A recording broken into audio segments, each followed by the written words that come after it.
Hola, buenos días, hermanas y hermanos. Este es el segundo paseo por la naturaleza, por esta preciosidad que ha creado nuestro Dios con Jesús, con Yeshua, con su verbo vivo, con la palabra de Dios que sale de su boca, con aquel a quien usó el Señor para crear todo lo que hay. Y por eso fue testigo de todas las maravillas que nosotros ahora podemos contemplar. Ese es Yeshua, ese es nuestro Salvador, el que ha sido enviado por el Padre para llegar a nuestro corazón y como un boomerang volver al origen, que es la fuente, nuestro Padre Celestial, llevarnos a Él, rescatarnos de este lodo, de este mundo perdido. Ese es el objetivo de Jesús, de Yeshua, nuestro Salvador. Y Él es la palabra. Por eso, vuelvo a repetirlo, en este segundo paseíto que vamos a dar, el objetivo del canal es promover la palabra de Dios. Así que voy a estar leyendo la palabra de Dios y explicando en algunos puntos, enlazándolo para que podamos darle un sentido y sobre todo para que podamos refrescar nuestras mentes y nuestros corazones con esto, con la propia palabra de Dios, acompañados unos con otros. Las palabras de los hombres, de cualquier hombre, por muy ungido que esté, muy sabio que sea o que se crea, no tienen ninguna finalidad si no es volvernos a nuestro Padre. Pero la palabra de Dios tiene ese poder sobrenatural de hacernos cambiar, de transformarnos. Bien, como dije ayer, el Señor nos manda a todos predicar el Evangelio. Predica a toda criatura, nos dice el Señor. Y Él también le da un llamado a los pastores, que podemos ser cualquiera, que estamos ungidos con el Espíritu Santo y que hemos recibido ese llamado de apacentar a las ovejas del Señor. ¿Con qué? Con palabra viva. Tenemos el ejemplo de los apóstoles. Los apóstoles eran personas muy sencillas. Pedro, por ejemplo, era un pescador. No necesitó que le diera a nadie ningún máster. Él fue ungido con el Espíritu Santo el día de Pentecostés. Y después de haber caminado con el Señor una serie de meses, tal vez años, algunos dicen 3, yo creo que no hay ninguna evidencia en las Escrituras de que estuvieran 3 años juntos. Creo que el Señor hizo todo mucho más rápidamente. En cualquier caso, después de eso, Él ya estuvo preparado para ir al pueblo y predicarle la palabra de Dios, no por su propia sabiduría, sino por aquella que emanaba del Espíritu Santo. Así que nadie debe tenerse en demasía, pero tampoco tenemos que hacernos de menos si hemos recibido el Espíritu Santo, porque no es nuestro poder ni nuestro conocimiento, sino aquel que emana de la gloria del Padre. Vamos entonces a leer las Escrituras, que es, como digo, el objetivo verdadero de este canal. ¿Qué es predicar el Evangelio? ¿Cómo se predica actualmente? He llegado a escuchar a algunos pastores que lógicamente no sabemos las Escrituras y nadie puede sabérselas de memoria y es muy difícil predicar el Evangelio y entonces tenemos que hacerlo de otra forma más creativa. Como dije ayer, pues incluso las propuestas son desde dar abrazos hasta proponer limonada gratis, explicarle a la gente cuánto Jesús les ama. Bueno, eso está muy bien. No digo que eso sea malo, pero tampoco es predicar el Evangelio. Predicar el Evangelio es explicarle, confrontar al hombre, ponerlo frente al espejo de la eternidad y hacerle entender que su vida sin Dios está abocada al fracaso en este mundo y en el venidero, puesto que le está preparado como destino el infierno. Nadie debe escandalizarse de usar estas palabras porque nosotros sabemos que vienen de la verdad. El infierno es un lugar real, así como el reino de Dios es un lugar real. Y eso es precisamente lo que Jesús ha venido a evitarnos, que nuestras almas, que al final las hizo Dios partiendo de las perlas de su corona como algo precioso, pues somos muy preciosos para el Señor, acaben esas almas por haber elegido la mentira en lugar de la verdad en el infierno, acaben destruyéndose y sufriendo una vida eterna en el infierno. Entonces, tenemos en las propias Escrituras ejemplos de predicación muchos. ¿Cómo predicaban los apóstoles? ¿Cómo predicaban en el Antiguo Testamento, por ejemplo? ¿Acaso no se predicaba en el Antiguo Testamento? Por supuesto. El ejemplo de los apóstoles en el Antiguo Testamento son los sacerdotes levitas. Ellos debían explicarle al pueblo la ley de Dios y todos sus mandamientos, explicársela. Porque todos sabemos que el pueblo a veces lee y no comprende. Por eso nos dice en Deuteronomio 33, capítulo 10, lo siguiente, leo. En la bendición que Moisés da a las 12 tribus de Israel, esto aparece en el capítulo 33, leemos en el versículo 10 que dice: ellos, los sacerdotes, enseñarán tus juicios a Jacob y tu ley a Israel. Pondrán el incienso delante de ti y el holocausto sobre tu altar. Como vemos, una de las máximas de toda predicación es hacer comprender a las personas que hay unos mandamientos, que la ley de Dios, lo que llamaban los judíos y llaman la Torá, nosotros lo llamamos la ley moral, para no confundirlo con la ley mosaica, que debía tener unos 650 preceptos o más. La ley moral debe ser conocida por todos los hombres. Bien es cierto que muchos de los hombres que nos encontramos la conocen, o la conocen en parte, pero no la conocen completamente ni tampoco entienden su vigencia.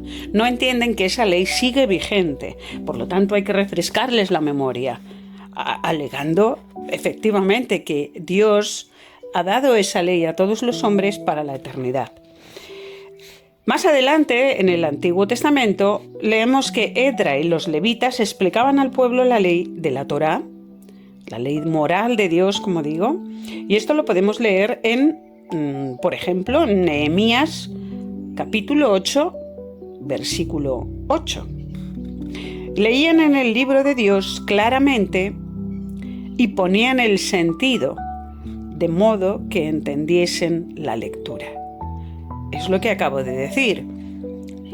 Las personas que no están acostumbradas a leer pueden, incluso si saben leer las palabras, pero no entienden exactamente qué significan. Y el trabajo de aquí, los levitas, los sacerdotes, que hoy serían los maestros, que hoy serían los evangelistas, que hoy serían los profetas, que hoy serían los pastores, es hacer entender a las personas, al pueblo, lo que está contenido en esa lectura. Por lo tanto, leer las Escrituras y hacer entender al pueblo lo que significan. Eso es el fundamento de toda predicación. En las sinagogas, actualmente probablemente no sea así, tampoco me consta, pero lo que se hacía, el trabajo de la sinagoga, consistía básicamente en que el rabino, subido a un altar que no estaba en un extremo de la iglesia como nosotros ahora lo hemos conformado, sino en el centro para que todas las personas sentadas en las banquetas le escucharan, era abrir la ley, abrir la Torá, abrir las Escrituras y leerlas, detenerse para explicar su significado, su sentido. Ese era el trabajo.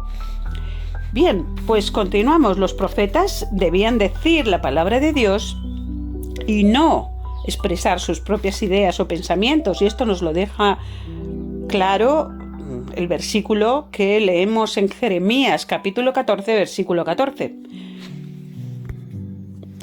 Y dice así: me dijo entonces Jehová, falsamente profetizan los profetas en mi nombre. No los envié, ni les mandé, ni les hablé. visión mentirosa, adivinación, vanidad y engaño de su corazón os profetizan. Por tanto, así ha dicho Jehová sobre los profetas que profetizan en mi nombre, los cuales yo no envié, y que dicen: ni espada ni hambre habrá en esta tierra, con espada y con hambre serán consumidos esos profetas. Ese es el castigo del Señor a los falsos profetas, aquellos que dicen hablar en nombre de Dios, pero en realidad están expresando sus propias ideas, sus propios anhelos, tal vez el reflejo de sus propias ambiciones. Y esto lo vemos hoy en día en esta iglesia o en este mundo eclesiástico, porque realmente me cuesta llamarlo iglesia actual. ¿Por qué? Bueno, observamos que el dinero se ha convertido en el pilar de la actividad de muchísimas iglesias, pastores, así llamados profetas. No olvidemos que todo conocimiento que pueda tener el hombre viene solo de dos fuentes, y solo puede venir de dos fuentes: de Dios, y para ello el Señor debe estar contigo, debe haber venido el Espíritu de Jehová sobre ti, debes haber sido ungido con el Espíritu Santo. Esa es una fuente de conocimiento. O de Satanás. No hay otra fuente de conocimiento. Así que pregúntate de dónde viene la ciencia, por ejemplo. Pero eso es otra película y es, como decimos, harina de otro costal, aunque no tanto. Para otro vídeo sería interesante analizar de dónde viene ese supuesto conocimiento científico que el mundo tiene y que tanto valora. Pues bien, estos profetas pueden, o ya así llamados profetas, pueden perfectamente tener el espíritu de adivinación, que es un espíritu oscuro, es un espíritu inmundo que envía Satanás, y una persona puede adivinar lo que a otra le va a suceder, pero eso no significa que esté ungido con el Espíritu Santo. Por eso la Iglesia tiene que tener discernimiento para poder entender cuál es la fuente del conocimiento de alguien, cuál es la fuente de los milagros que tú puedas, supuestos milagros que tú puedas observar en una persona, cuál es la fuente de una sanación. Porque el enemigo tiene muchas herramientas, y esto lo leemos también en las Escrituras, pero no es el tema de hoy. Vamos a seguir con este asunto, y es cómo se predicaba en el Antiguo y en el Nuevo Testamento. Hay múltiples ejemplos, es imposible probablemente en un libro, en un vídeo, poder hablarlos todos.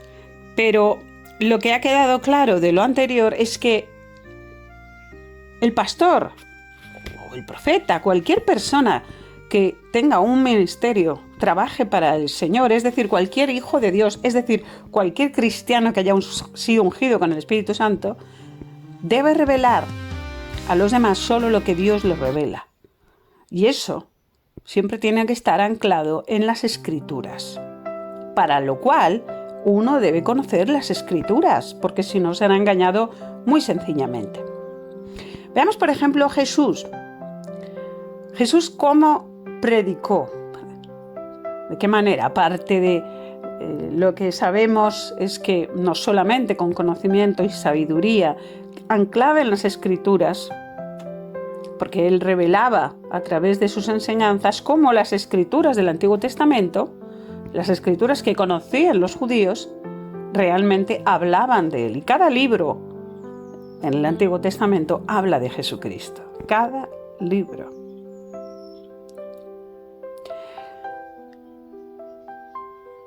En el camino a Emaús, por ejemplo, podemos ver en Lucas, el capítulo 24, cómo Jesús tomó a dos discípulos y les fue explicando cómo todo el Antiguo Testamento trataba de Jesús. Leemos, por ejemplo, en 24, 27 hasta 44. Como os digo, él iba caminando con estos discípulos que no le reconocieron, y entonces él les dijo, leo en el versículo 25, oh insensatos, oh insensatos y tardos de corazón para creer todo lo que los profetas han dicho. ¿No era necesario que el Cristo padeciera estas cosas y que entrara en su gloria? Y comenzando desde Moisés y siguiendo por todos los profetas, les declaraba en todas las Escrituras lo que de él decían. Y continúa diciendo, versículo 44. Y les dijo: estas son las palabras que os hablé, estando aún con vosotros, que era necesario que se cumpliera todo lo que está escrito de mí en la ley de Moisés, en los profetas y en los salmos. Bien, está predicando a estos discípulos para que entiendan que Él es aquel de quien se habló, de quien se profetizó en todas las Escrituras que ellos ya conocían. Esta es la forma en la que Jesús predicó. Como digo, aparece en el libro de Lucas. Vemos que Pedro, cuando en el libro de los Hechos empieza su predicación, empieza a predicar a todo el pueblo, vemos que cita también las Escrituras, cita a Joel, especialmente conocido es el versículo de 28 a 32 del capítulo 2 de Joel, que leo a continuación. Y sucederá que después de esto derramaré mi espíritu sobre toda carne, y vuestros hijos e hijas profetizarán y verán señales y tendrán sueños. Pero es que además él menciona el Salmo en el capítulo 16, del 2 al 11, que leo a continuación, y dice... No, del 8 al 11, perdón. A Jehová he puesto siempre delante de mí, porque está a mi diestra, no seré conmovido. Se alegró por tanto mi corazón y se gozó mi alma. Mi carne también reposará confiadamente, porque no dejarás mi alma en el Seol, ni permitirás que tu santo vea corrupción. También cita el Salmo 110, versículo 1, que os invito a buscar. Es decir, cuando predicaban los apóstoles que eran muy sencillos, lo recuerdo, con el poder del Espíritu Santo, ellos mencionaban las Escrituras, y es a través de esas Escrituras que explicaban la verdad de Jesucristo y el poder de Dios. Sigamos. En el capítulo 3 del libro de los Hechos, el apóstol Pedro y Juan, después de haber curado a un cojo, dan un discurso en el pórtico de Salomón. Esta es una predicación que empieza así y dice: y teniendo asidos, leo en el versículo 11, capítulo 3, y teniendo asidos a Pedro y a Juan el cojo que había sido sanado, todo el pueblo atónito concurrió a ellos al pórtico que se llamaba de Salomón. Viendo esto, Pedro respondió al pueblo: varones israelitas, ¿por qué os maravilláis de esto? ¿Por qué ponéis los ojos en nosotros como si por nuestro poder o piedad hubiésemos hecho andar a este? El Dios de Abraham, de Isaac y de Jacob, el Dios de nuestros padres, ha glorificado a su Hijo Jesús, a quien vosotros entregasteis y negasteis delante de Pilato, cuando éste había resuelto ponerle en libertad. Mas vosotros negasteis al santo y al justo, y pedisteis que se os diese un homicida. Y así matasteis al autor de la vida, a quien Dios ha resucitado de los muertos, de lo cual nosotros somos testigos. Y continúa, y sigue, y leo en el versículo 19 del libro de los Hechos, capítulo 3. Así que, les dice Pedro al pueblo: arrepentíos y convertíos para que sean borrados vuestros pecados y para que vengan de la presencia del Señor tiempos de refrigerio. Esta es la predicación, exhortando al pueblo a arrepentirse y a convertirse. En una ocasión, un pastor me dijo que esa no era forma de predicar, porque podía ahuyentar al pueblo, podía asustarlo y de esa manera alejarlo de Dios. Porque lo importante, según él, era predicar con amor, Y claro, este sería el tema de otro vídeo muy interesante, y es qué es lo que la Iglesia moderna actual entiende por amor, porque Jesús ya nos dio su definición de amor y dijo claramente que no hay amor más grande que dar la vida por tus amigos. ¿Y sabéis quién da la vida por sus amigos? Aquel que ha renunciado a toda gloria,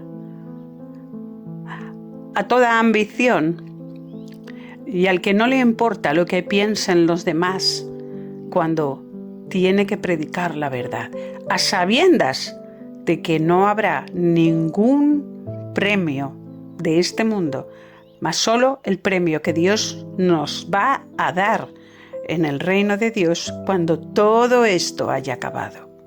Ese es el que da la vida por sus amigos. No solo hablaba de él, hablaba de aquel, hermanos míos, que recibe el Espíritu Santo y camina en esta vida como tiene que caminar un ungido de Dios. Y es dándole muy poca importancia a lo que el hombre piense de ti.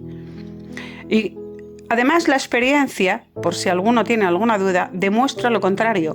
Cuando esta hermana que os habla ha predicado, porque yo me considero una hermana, no un maestro, ni me considero un pastor, y por eso yo me ciño a las Escrituras, no tengo nada que deciros que no esté aquí. Cuando ha hecho las cosas como Dios nos manda hacerlas, el resultado ha sido siempre maravilloso y sorprendente. ¿Por qué? Porque el Evangelio es locura para el mundo, pero es el poder de Dios. Esto no es lo que la razón nos dice que va a ocurrir, sino lo que Dios va a hacer, porque es su voluntad. Por tanto, no podemos poner demasiada lógica en lo que estamos haciendo, porque la lógica la ha puesto ya Dios y es su propia razón y su propia sabiduría, y no la nuestra. Continúo con ejemplos de la predicación en el Evangelio. Tenemos en el capítulo 4, versículo otro excelente discurso de Pedro el pescador, del Pedro el ungido y sencillo hombre, lleno del Espíritu Santo, que les dijo: gobernantes del pueblo y ancianos de Israel, puesto que hoy se nos interroga acerca del beneficio hecho a un hombre enfermo, de qué manera éste haya sido sanado, sea notorio a todos vosotros y a todo el pueblo de Israel que en el nombre de Jesucristo de Nazaret, y a quien vosotros crucificasteis y a quien Dios resucitó de los muertos, por él este hombre está en vuestra presencia sano. Este Jesús, les dice, es la piedra reprobada por vosotros los edificadores, la cual ha venido a ser cabeza del ángulo. En ningún otro hay salvación, porque no hay otro nombre bajo el cielo dado a los hombres en que podamos ser salvos. Así que, ¿en qué se resume esta predicación? Obviamente les dice a aquellos a quienes está hablando: ¿queréis preguntarme sobre esta sanación, este milagro que acabáis de observar? ¿Que no dais crédito? ¿Que quién lo ha hecho? Bueno, pues el autor de esto y la razón de que esto haya sido tiene que ver con ese a quien vosotros habéis crucificado, que resulta que es el único a través del cual nosotros podemos salvarnos. Así se lo está diciendo, a las claritas. Otro excelente ejemplo de predicación. Vamos a ver el siguiente. Por supuesto, también el pueblo cristiano, los hijos de Dios, predicaban con su propio ejemplo. Y esto lo podemos ver en el capítulo 4, versículo 32. Y la multitud de los que habían creído era de un corazón y un alma. ¡Qué envidia sana tenemos, ¿verdad? Leyendo estas cosas, que tenían un corazón y un alma. Y ninguno decía ser suyo propio nada de lo que poseía, sino que tenían todas las cosas en común.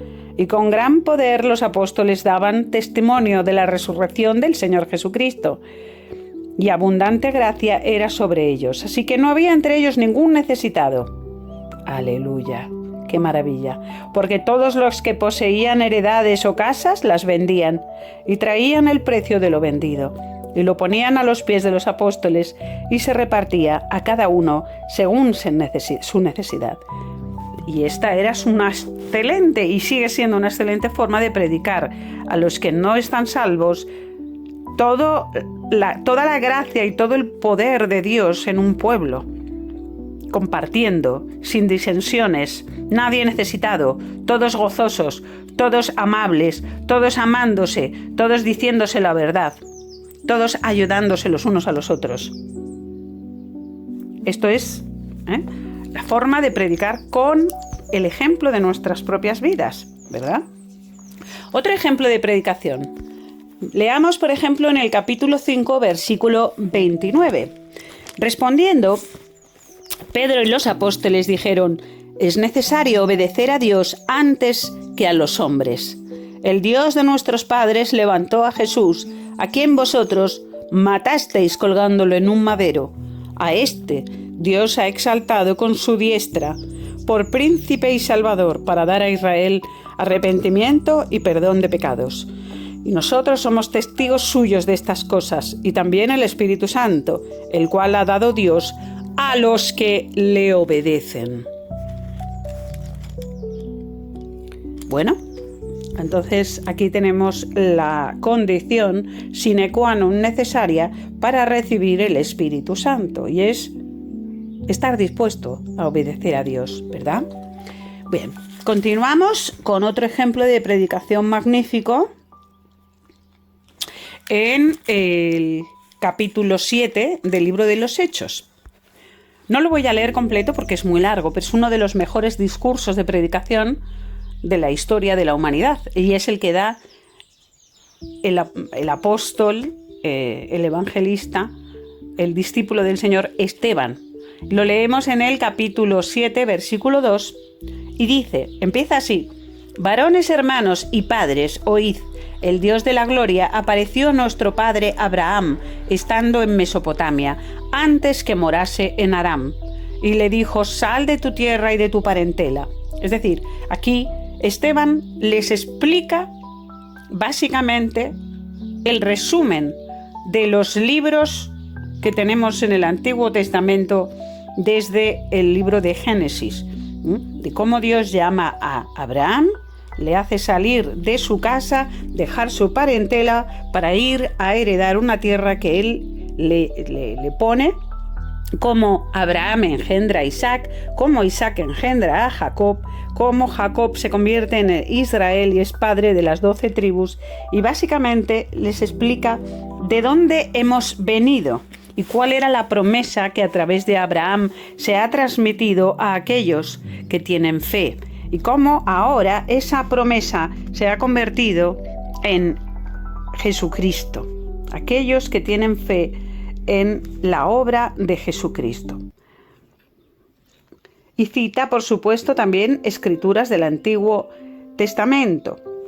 Es decir, es un discurso espectacular. Espectacular. También tenemos el ejemplo de los discursos de las predicaciones del apóstol Pablo. En el capítulo 13, versículo 26, vemos cómo Pablo y Bernabé en Antioquía dan un discurso. Pablo, en este caso, da un discurso excelente. Y veamos el ejemplo. Varones hermanos, hijos del linaje de Abraham, y los que entre vosotros teméis a Dios, a vosotros es enviada la palabra de esta salvación, porque los habitantes de Jerusalén y sus gobernantes, no conociendo a Jesús ni las palabras de los profetas que se leen todos los días de reposo, las cumplieron al condenarle, y sin hallar en él causa digna de muerte, pidieron a Pilato que se le matara. Y habiendo cumplido todas las cosas que de él estaban escritas, quitándolo del madero, lo pusieron en el sepulcro.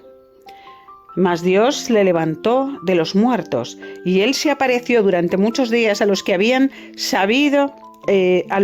subido juntamente con él de Galilea a Jerusalén, los cuales ahora son testigos ante el pueblo.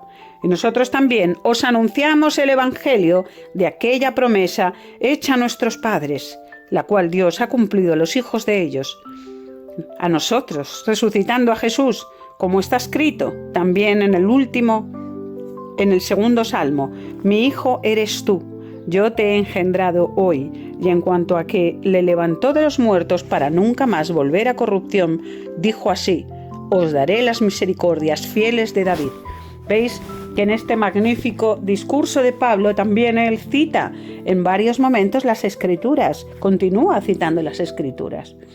Él predica de esta manera al pueblo, hablando de lo que ha sucedido a través del sacrificio de Jesucristo en la cruz, y también haciendo patente que Él es el Hijo de la promesa del cual se hablaba en las antiguas Escrituras. Continuemos. Estos son algunos ejemplos, hay muchos más, de cómo predicaban nuestros apóstoles, los primeros enviados del Señor Jesús, con el Evangelio verdadero. Esto sí que nos consta que era el Evangelio verdadero.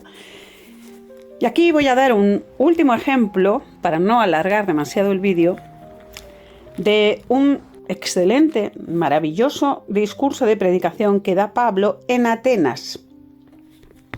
En Atenas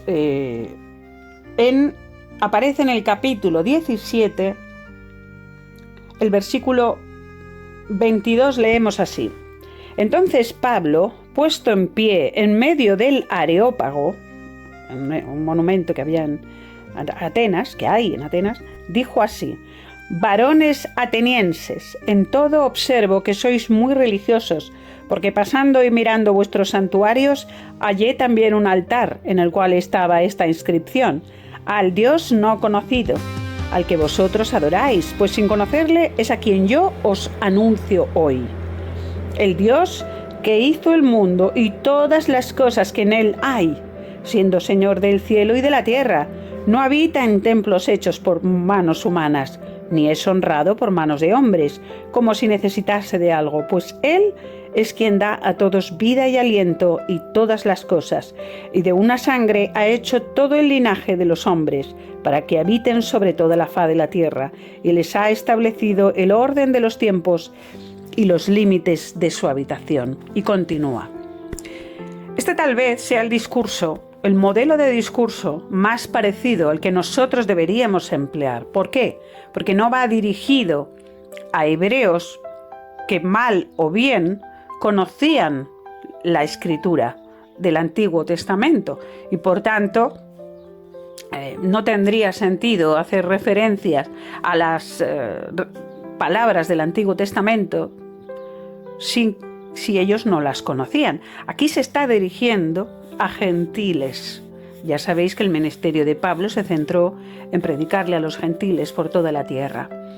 Y de esa manera lo que él está haciendo es enlazar su religión, la religión que ellos tenían, a un Dios desconocido, aunque también sabemos que los griegos tenían unas creencias paganas, politeístas, como se llama ahora, es decir, adoraban a múltiples dioses, a múltiples falsos dioses, como nosotros sabemos, es decir, a demonios, porque eso es lo que son los falsos dioses, demonios ocultados detrás de esos ídolos.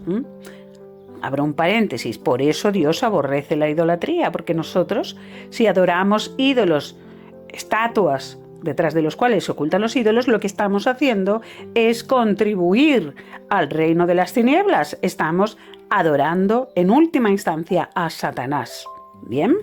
Por eso Dios lo aborrece, lo prohíbe y dice que ningún idólatra jamás entra en el reino de Dios. Pero él aquí, en lugar de exhortarles contra esa idolatría, que seguramente hubiera caído en oídos muy duros, no lo hubieran entendido, aquí lo que le dice es: ese Dios al que vosotros desconocéis es el Dios a quien yo os vengo a predicar. Él es el Dios que ha creado el sol, la luna, las estrellas, las montañas y todo lo que hay. Es el Dios que ha creado al ser humano, al hombre. Y Él ha establecido unos límites para este mundo. No vais a vivir eternamente, ni vais a vivir lo que vosotros queráis, sino que es Él el que tiene, Él es el Todopoderoso, el que tiene el control de los tiempos. Y Él ha decidido esto, es enviar a su Hijo para que todo aquel que en Él crea tenga vida eterna. Entonces yo he sido testigo, también Él da su testimonio, de que Jesús está resucitado y está sentado a la diestra de Dios Padre. Y es a quien os vengo a predicar, para que aquel que creáis en él y podáis ser contados entre los salvos. Básicamente, esa es la construcción del discurso. Bueno, vosotros sabréis si esa es la predicación que se está haciendo en la actualidad, si se parece en algo, si estoy exagerando cuando digo que no tiene absolutamente nada que ver con la mayor parte de la predicación que se hace hoy en día, cuando se dice voy a salir a predicar. Seguramente hay hermanos y hermanas que están muy pendientes, como yo, de predicar el verdadero evangelio, porque nosotros sabemos que el que no predica el verdadero evangelio es anatema y está bajo anatema, es decir, bajo maldición. El Señor nos castiga por predicar un evangelio diferente. No valen las excusas de es que va a ser mal recibido porque tú debías haber muerto ya en la cruz con el Señor, y ese es el camino que tienes que seguir. Crucificar tu vida, crucificar tu opinión, tus anhelos, tus visiones en esa cruz y ceñirte a lo que Dios te enseña y a lo que Dios ha probado y sabe que funciona. Y si Dios lo dice, es que funciona, y te garantizo que funciona. Y las cosas más increíbles podrás ver si te ciñes a lo que en obediencia el Señor te manda. Y aquí, hermanos míos, termino el vídeo de hoy. Espero que haya sido de bendición este paseo por la naturaleza de la mano de nuestro Señor Jesucristo, de su verbo, de su palabra. Que Dios os bendiga.